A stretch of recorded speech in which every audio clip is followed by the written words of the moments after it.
Dando continuidade, então, a este módulo agora da aula de hoje, seria aqui a 8ª aula, arbitragem. Eu disse a vocês, eu estaria deixando a arbitragem de fora, né? Não colocando a arbitragem na conciliação e na mediação. Por quê? Porque conciliação e mediação é uma atividade que acontece dentro do próprio processo. Já há um processo colocado em atividade, o autor já entrou com a ação, lembram? O réu seria citado para comparecer na audiência de tentativa de conciliação. Então ali nós temos uma atividade endoprocessual. Conciliação e mediação, elas estão dentro de um processo. Aqui nós vamos ter uma atividade da arbitragem completamente fora do processo. Ela é uma atividade extrajudicial. Quando nós encontrarmos aqui uma atividade de heterocomposição. Não há aqui aproximação na arbitragem como a mediação e a conciliação fazem. Na arbitragem há uma heterocomposição, significando um terceiro vai resolver essa encrenca, um terceiro vai resolver o problema das partes. Então, com a arbitragem, nós temos um mecanismo de chamar um árbitro, não num processo, mas extraprocessualmente. As partes em conflito nomeiam um árbitro e a partir deste pacto, desta convenção de arbitragem, haverá, portanto, uma elaboração de um laudo e este laudo vai ser, portanto, o norte na solução desse problema das partes. Vamos ver, então, a arbitragem nascendo lá em 1996. Nós tínhamos antes os juízos arbitrais no Código de 73, mas em 96, pela Lei 9.307, essa norma vem agora a trazer uma novidade, que é a solução dos litígios não dentro do processo judicial, não dentro do Poder Judiciário, mas a solução dos litígios travada numa linha de arbitramento por este árbitro, por essa situação de convenção, que é um acordo, repito, em que as partes acordam, convencionam para que este acordo seja assim levado a cabo para a solução do conflito e o laudo, gente, que surgir desta arbitragem, que é feito por um perito, este laudo vai ser, então, definidor do problema das partes. E ambas deverão ser ali inclinadas a aceitá-lo. Vejam, ninguém obriga alguém a fazer um acordo que não seja da sua vontade. Então é a mesma coisa. Assim, ó, eu tenho um automóvel, esse automóvel tem um problema de freios e eu resolvo lá com a concessionária, num determinado momento, que eu não quero mais automóvel. Ou então nós resolvemos de outra maneira. Se eles, por bem, quiserem me entregar o dinheiro de volta ou me dar um carro em substituição, só que eles não aceitam. Muito bem, eu falo com o meu advogado conversa com o advogado da empresa, da concessionária, e nós fazemos então um trato de que vamos convencionar um árbitro, uma arbitragem, em que essa arbitragem vai nomear um árbitro, seja cada um nomeando o seu próprio árbitro, ou então um árbitro da confiança de ambas as partes. Esse árbitro, então, vai trabalhar no sentido de um determinado prazo, elaborar um laudo. Este laudo vai ser, então, o palco de solução para o problema e as partes deverão se curvar a este laudo. As partes não poderão mais tarde contestá-lo, salvo, claro, que se provar que o perito estava se corrompendo, ou que ele não era realmente a pessoa adequada para aquele trabalho, ou que ele excedeu prazos, etc. Mas, dentro de uma normalidade, aquilo que o perito disser será, portanto, lei entre as partes. Até porque essa mesma Lei 9.307, lá pelo seu artigo 30, 31, estabelece com toda a clareza que o laudo produzido pelo perito serve como um título executivo judicial. Então, se as partes estão assim convencionando e se curvam a este laudo se apresenta como uma verdadeira sentença. Por quê? Porque é um título executivo judicial. essa lei deu tanta força, tanto poder ao laudo do perito, que acabou equiparando este laudo de um perito, que é qualquer um do povo que tenha especialidade na matéria, poderá estar se equiparando a um juiz. Na medida que este laudo é colocado ao conhecimento das partes e aquele que foi, por exemplo, a concessionária que não entregou o automóvel, ou que não consertou o automóvel, ou não devolveu o dinheiro porque ficou constatada a culpa no fabrico deste automóvel, não cumprido no prazo o preceito que está no laudo, a parte autora, o dono do veículo que está avariado, enfim, que tem esse defeito, poderá pegar aquele laudo e entrar em juízo com um processo de execução, cumprimento de um laudo pericial. Olhe bem, então, a força executiva que isso tem, e não precisaria, então, estaria se dispensando um processo judicial todo, né, com fases de conhecimento, depois cumprimento de sentença. Não, se não cumprido o laudo, que se deve fazer em 30 dias, 60 dias, não cumprido, estará, portanto, habilitando aquele que é credor nesta obrigação a entrar com uma ação de execução deste título executivo judicial. Então vejam que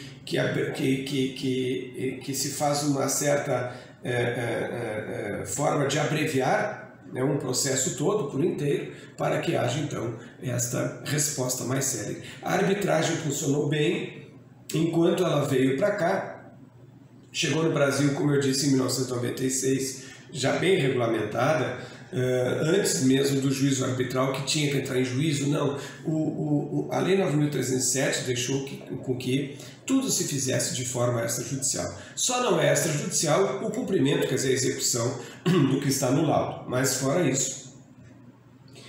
Mas o brasileiro, com essa super ferramenta, acabou não aceitando muito bem. Infelizmente, no Brasil não se aceita muito o sistema de arbitramento, né? Esse sistema de arbitragem. Porque, na verdade, o brasileiro entende, ele enxerga de que a encrenca que ele tem com a outra pessoa tem que ser solucionada na frente de uma autoridade. O brasileiro não reconhece no árbitro uma autoridade, o brasileiro reconhece no juiz uma autoridade. Então ele tem que levar para o juiz. Eu vou te levar para o juiz, tu vai ver o que vai te acontecer, o juiz vai te tirar tudo, o juiz vai te mandar para a forca, sei lá o que a pessoa pode pensar. Mas esse é o perfil do pensamento brasileiro. Então, infelizmente, a arbitragem não tomou lá muito caminho de assimilação. Nós temos hoje, para vocês terem ideia do trabalho da arbitragem muito ativo, nas zonas de fronteira, lá com Libres, Uruguaiana, com Rio Branco, com Jaguarão, Chuí, que nós temos ali, então, essas zonas de fronteira onde o comércio passa muito nessas alfândegas, e a necessidade de uma solução, às vezes, rápida para o problema. Imaginem vocês um caminhão com uma mercadoria, vou colocar carne de frango que venha lá da Argentina, e esse caminhão tenha que parar na alfândega e ele tem algum problema numa nota fiscal lá. Não há o carimbo da vigilância sanitária no produto, enfim. Se tivesse um processo judicial, você sabe o tempo que demoraria. 5, 10 anos, e é evidente, nem o produto nem o caminhão já estariam mais lá.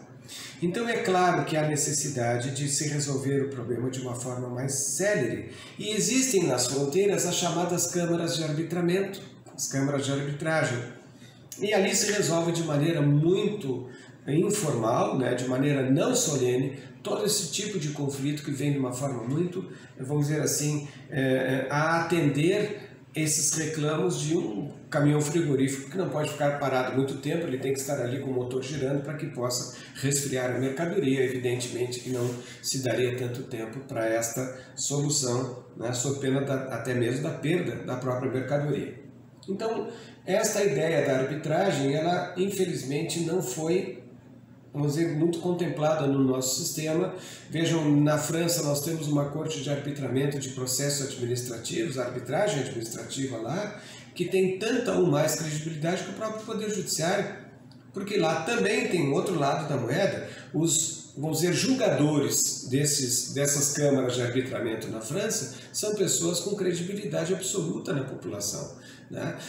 Ao passo que quem é que julga nas atividades de administração aqui no Brasil é o próprio administrador. O administrador, numa multa de trânsito até a Receita Federal, quando contesta uma declaração de rendimento, ele está trazendo a palha a brasa para o assado da entidade que ele atua, né? Ele não vai contra o município, ele não vai contra o Estado, não vai contra a União. Se ele está ali, já é pago por essas entidades, o que para mim já é uma situação absolutamente irregular. É claro que ele não teria isenção mínima em relação ao cidadão, em relação ao administrado, né? E no Poder Judiciário é onde o Brasil tem mais credibilidade, né, nos seus agentes, porque na verdade ali nós temos um Poder Judiciário independente, né, pessoas que estão ali com isenção de ânimos para poder bem distribuir justiça, né? Infelizmente, mas a arbitragem ainda é uma ferramenta bastante interessante nessa chamada composição entre as pessoas, né, dos seus litígios. Voltando agora então já vistas as três figuras, arbitragem, mediação e conciliação, vamos ver lá no artigo 165 do Código de Processo Civil os conciliadores e mediadores. Quem são esses sujeitos? Vejam, os tribunais criarão centros judiciários de solução consensual de conflitos, responsáveis pela realização de sessões e audiências de conciliação e mediação e pelo desenvolvimento de programas destinados, vejam, a auxiliar, a orientar e estimular a autocomposição. Bem, eu já de antemão falo que nós temos um erro muito grave na técnica legislativa deste artigo. O artigo 165 fala em autocomposição. Gente, autocomposição existe quando nós não usamos o Poder Judiciário. Nós não usamos a arbitragem, não usamos ninguém. Alguém bate no meu carro na rua, o camarada, pô, me desculpe, errei, eu estava ali mexendo no meu celular e acabei batendo no seu carro, me desculpe, qual é o valor do seu prejuízo? Mandamos lá para o mecânico, o cara me dá o cheque, está pago, está solucionado. Gente, isto é autocomposição. Autocomposição significando eu não mexi com poder público algum. Eu não precisei entrar na justiça contra essa pessoa. Eu não precisei realizar arbitragem. Simplesmente resolvemos autocompondo o nosso problema. O que existe aqui no artigo 165 é um processo em andamento, porque nós vamos ter um mediador e um conciliador, já temos um processo em andamento, obviamente, e o que nós vamos ter, se for necessário, o trabalho do mediador e do conciliador, e em havendo resultado prático, útil, positivo desta atuação, nós vamos fazer um acordo. Gente, este acordo vai se chamar composição entre as partes compuseram. Não se trata de autocomposição, porque nós estamos dentro de um poder judiciário fazendo tudo isso. Não é absolutamente um trabalho qualquer, é um trabalho de peso. Um trabalho onde o juiz vai se louvar destas câmaras aqui, os chamados centros judiciários ou câmaras de solução de conflitos.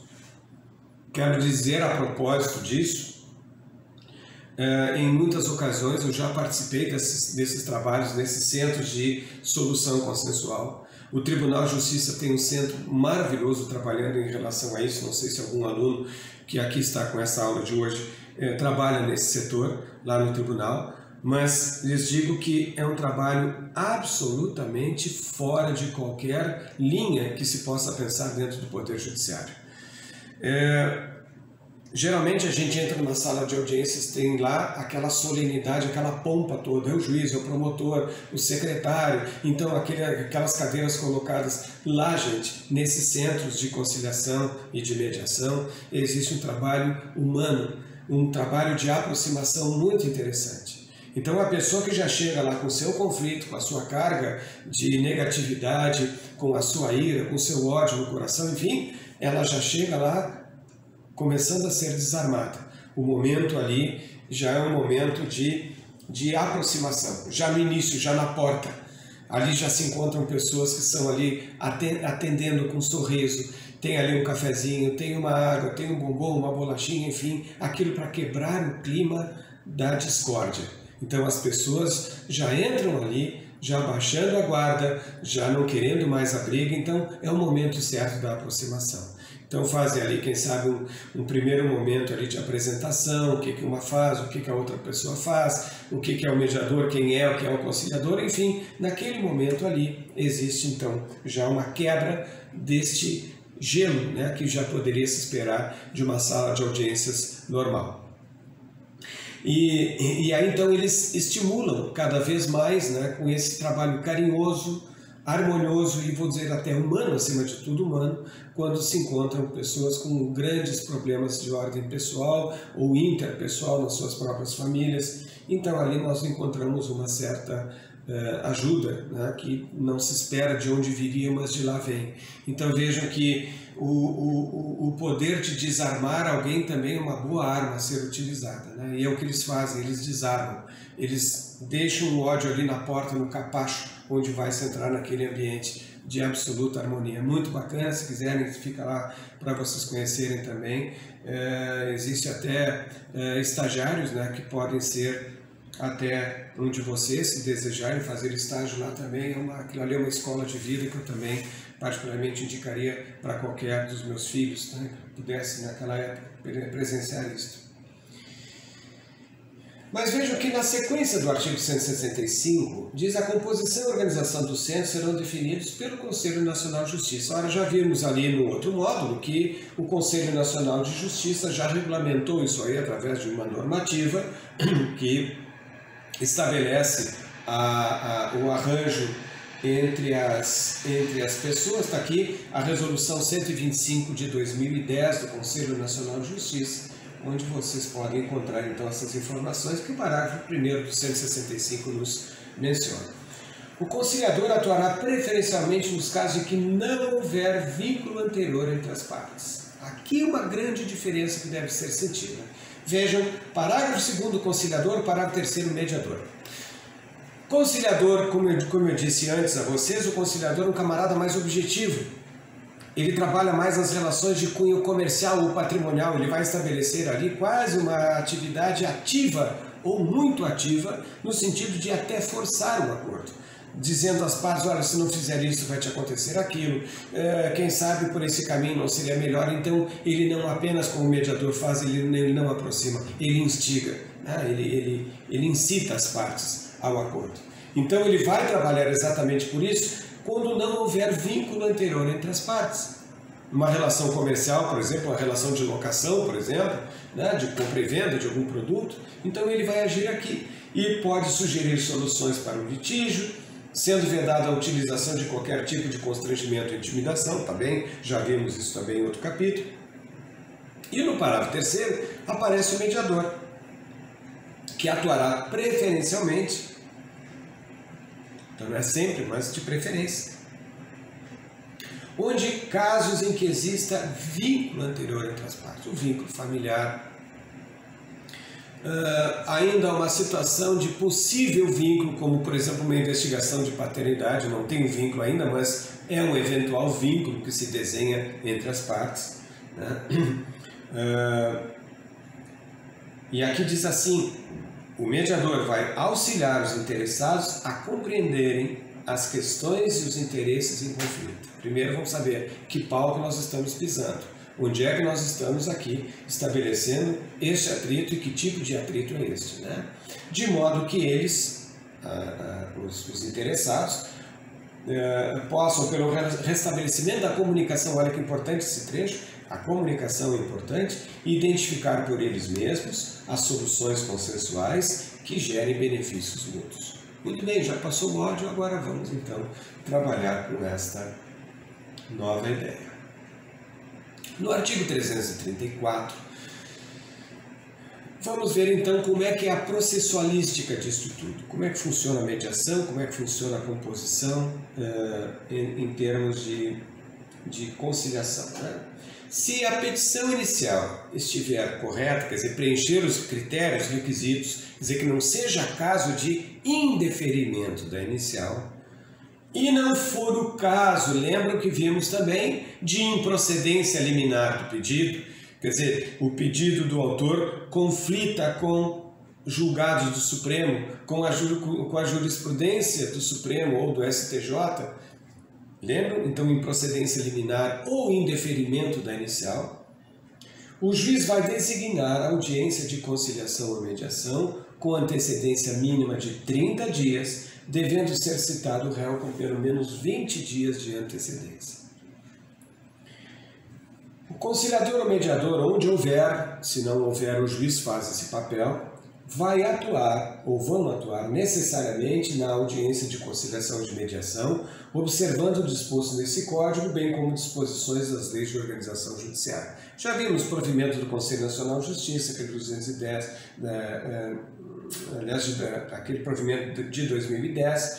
Poderá haver também mais de uma sessão destinada à conciliação e à mediação. Eu já disse a vocês, há uma necessidade muito grande de um tempo maior para que estas conversações evoluam. Então, diz que não pode exceder a 2 meses. É possível passar desse período desde que a complexidade do caso assim determine. O Código foi muito rigoroso nesse aspecto em determinar 2 meses apenas. Não são todos os casos que se solvem ou resolvem em tão pouco prazo, né? Tão pouco tempo. A intimação do autor para a audiência será feita da pessoa seu advogado. Tá bem? Porque já tem a inicial, apenas basta intimá-lo por nota de expediente. Mas a audiência não vai ser realizada, diz o parágrafo 4º, se as partes ambas manifestarem expressamente desinteresse na composição consensual. Olhem aqui como o código agora acerta, ele fala em composição, não autocomposição. Vejam que ele trabalha de uma forma absolutamente dissonante com ele próprio, né? Ele fala autocomposição de um lado, fala em composição depois. Quando não se admitir a autocomposição, volta com a autocomposição aqui.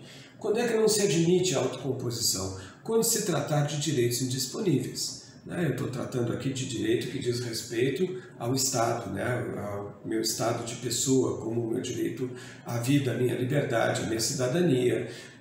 Então, não havendo autocomposição nesse sentido, porque na verdade quem determina isso, na verdade, e a proteção desses fatores todos contra direitos não disponíveis é o Estado. Por isso, então, não se admite a autocomposição. O autor deverá indicar na inicial o seu desinteresse na autocomposição. Eu já digo ali, olha, excelência, não quero, não tem mais, já tentei conversar com o réu não aceita, então eu não tenho interesse, não vou perder tempo nessa audiência, já não quero isso aqui. E o réu, por seu turno, deve fazê-lo por petição, não na contestação, porque ele não apresentou contestação. No momento que ele é citado, ele tem até 10 dias de antecedência da audiência para manifestar o seu desinteresse na conciliação. Mesmo que o autor tenha dito, olha, eu estou interessado na conciliação, gostaria de uma audiência. Se o réu disser em petição avulsa, antes de contestar ao juiz que não tem interesse na conciliação, ele poderá fazê-lo. No momento que o juiz decide esta questão, para dizer que não haverá audiência, começa a correr o prazo ali, começa a correr o prazo do réu na contagem do seu momento de contestar, da sua contestação. Havendo litisconsórcio, diz o parágrafo 6, o que é o litisconsórcio? É uma forma plurima de pessoas ou no polo ativo ou no polo passivo da relação. Então nós temos ou vários autores ou vários réus, ou ambos os polos com muita gente. Então nós vamos ter aqui o litisconsórcio. Então, havendo litisconsórcio, o desinteresse na realização da audiência deve ser manifestado por todos. Se um disser eu não quero, mas a grande maioria disser quero, então a audiência se realiza. Sétimo, a audiência de conciliação ou mediação pode realizar-se por meio eletrônico. Tá bem, já temos isso, já temos bem implantado no nosso sistema, quando pessoas que não residam ou se domiciliam na mesma comarca, no mesmo lugar, então é possível fazer isso. Não sei, ainda não vi esta função na prática, mas acredito que seja também produtivo. Não é a mesma produtividade do ambiente físico, onde as pessoas se aproximam com muito mais rigor do que o meio eletrônico, mas enfim. Mas agora veja o parágrafo 8º desse artigo 336. Se o não comparecimento injustificado do autor ou do réu à audiência de conciliação, os dois foram intimados para ela, e não é justificada a ausência, este ato é considerado ato atentatório à dignidade da justiça e será sancionado com multa de até 2% da vantagem econômica pretendida ou do valor da causa revertida em favor da União ou do Estado. Então, se a causa for da Justiça Federal, essa multa que o juiz aplicar de até 2% do valor da causa será para a União na Justiça Federal e será para o Estado na Justiça Estadual, obviamente. Parágrafo 9º. As partes devem estar acompanhadas por seus advogados ou defensores públicos. O defensor público, quando não pode contratar o advogado, ele usa dos serviços os relevantes serviços da Defensoria Pública para essa sua representação em juízo. Também é possível o procurador, né? Diz o parágrafo 10º. A parte poderá constituir representante por meio de procuração específica com poderes para negociar e transigir. Ora, eu quero audiência, mas eu não quero estar lá, não quero ver a cara daquele cafajeste do réu, tudo, eu não quero ver aquela pessoa. Então o que eu falo? Ô meu cunhado, vem cá, cunhado, assina aqui para ti uma procuração e tu vai lá me representar. Só que essa procuração, como disse, tem que ter poderes específicos de negociar e transigir, né? Fazer então a necessária composição do litígio. De novo, parágrafo 11. A autocomposição não. A composição. A composição, quer dizer, obtida, quer dizer, o consenso obtido vai ser reduzido a termo e homologado por sentença. A pauta das audiências de conciliação e mediação será organizada de modo a respeitar intervalo mínimo de 20 minutos entre o início de uma e o início da seguinte. 20 minutos, gente, é muito pouco. Hoje já há uma revisão legislativa sobre esse rigorismo exagerado do legislador em colocar 20 minutos. 20 minutos não se começa nem com uma conversa, vocês sabem. 20 minutos, numa situação de grave expectativa, né, de grave complexidade, evidentemente que não se dá. Hoje, o que a jurisprudência tem se mostrado mais flexível? Num número de 45 a 60 minutos. E não menos do que isso. Não seria nada prudente, muito menos eficiente quanto a isso, né?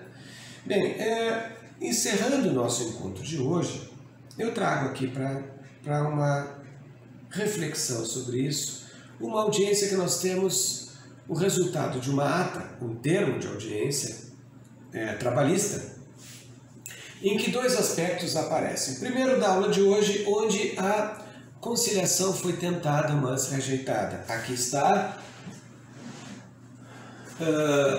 um termo de audiência num processo lá de 2017, em agosto de 2017, na sala das sessões, então, em Brasília. Aparecem, então, as partes, os seus advogados, né, os chamados prepostos das empresas. Os prepostos são os que representam a empresa no ato da solenidade, então não é apenas o advogado, mas um preposto dela.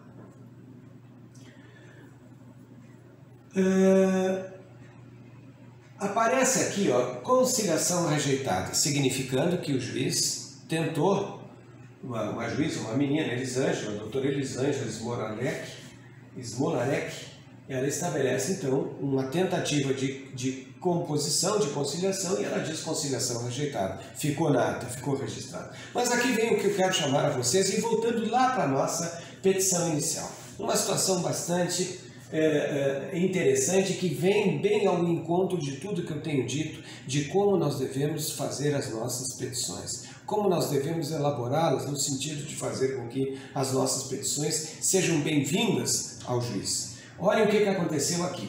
Verifico que o objeto da inicial não comporta uma defesa de 113 páginas. Então aqui o que aconteceu? A contestação da reclamada desta empresa apresenta ao juiz 113 páginas para a criatura coitada ler. Parece que aquele processo é o único no universo. Não é. O juiz está lotado de trabalho à sua volta. Um juiz que é juiz sabe bem o que acontece ao seu lado. Quando ele olha para um lado tem uma pilha, para frente uma pilha, para trás tem outra e para o seu lado esquerdo mais uma pilha. Então apresenta lá o advogado 113 laudas de uma petição, né? E ele diz, o juiz, a juíza diz aqui, constitui desrespeito ao poder judiciário tão abarrotado de processos, especialmente contra a empresa reclamada, em que o juiz precisa ater-se aos elementos realmente necessários. É aqui o ponto da objetividade, o que é necessário para o juiz conhecer. Por outro lado, a arte de escrever importa também em se saber condensar o que é realmente importante e útil ao leitor, no presente caso, ao advogado da parte contrária e o próprio juiz. Está aqui bem claro. Dessa forma, olha o mico aqui que esse advogado pagou. Concedo à reclamada 5 dias para reapresentação de defesa em no máximo 30 páginas.